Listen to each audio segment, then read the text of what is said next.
Oi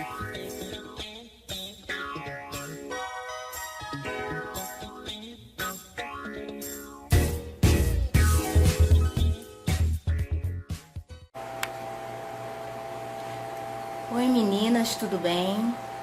Tô aqui para fazer para vocês a unha de final de ano. É uma unha branca com animal print. Eu vou usar o esmalte DNA porcelana.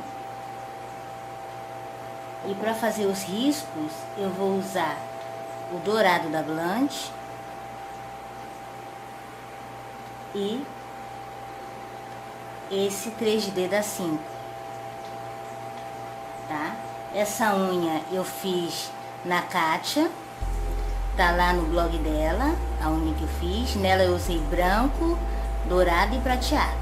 Nessa daqui nós vamos fazer um pouquinho diferente. Vou esmaltar as unhas e já volto para fazermos as listas, tá bom?